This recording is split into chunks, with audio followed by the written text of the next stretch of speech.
आता एक breaking news येते धाराशिवच्या उमरगा शहरातून।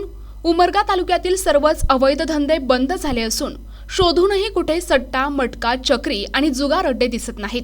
उमरगा शहरातील एसटी स्टँड शेजारी असलेल्या हॉटेल प्रभातच्या मागील बाजूस असलेल्या जुगार अड्ड्यावर पोलीस निरीक्षक अश्विनी भोसले यांनी फिल्मी स्टाईल तोडफोड करत सर्व जुगार अड्डे उद्ध्वस्त केले, तर छुप्या पद्धतीने चालणाऱ्या ठिकाणचा शोध सत्र सुरूच असल्याची माहिती सूत्रांकडून प्राप्त होत आहे। शुक्रवार दिनांक 9 मे रोजी दुपारच्या वेळी शहरातील श्री महात्मा बसवेश्वर विद्यालयाच्या पाठीमागील लोणी प्लॉट या ठिकाणी विठ्ठल चौगुले यांच्या घरात 11 जण तिरट नावाच्या जुगारावर पैसे लावून जुगार खेळत असल्याची माहिती उमरगा पोलिसांना मिळाली। त्यावर पोलीस निरीक्षक अश्विनी भोसले, सहाय्यक पोलीस निरीक्षक Pandurang Kanhere, police head constable Chetan Kongulwar, Yogesh Suryavanshi आदींच्या पथकाने सदर जुगार अड्ड्यावर धाड टाकत विठ्ठल वामन चौगुले राहणार गौतम नगर उमरगा, अरुण गोरोबा बिराजदार येळवट तालुका औसा, गोविंद मारुती सगर सुंदरवाडी तालुका उमरगा, वामन लक्ष्मण गायकवाड डिग्गी तालुका उमरगा, महादेव काशीनाथ सलके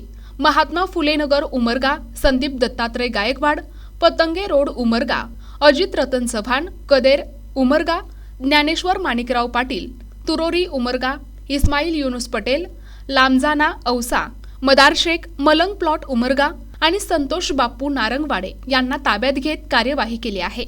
ताब्यात घेतलेल्या 11 जणांकडून जुगाराच्या साहित्यासह 2,83,170 रुपयांचा मुद्देमाल जप्त करण्यात आलाय।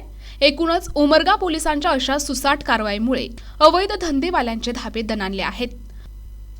प्रतिनिधी सचिन बिद्री, NTV न्यूज मराठी, उमरगा, धाराशिव।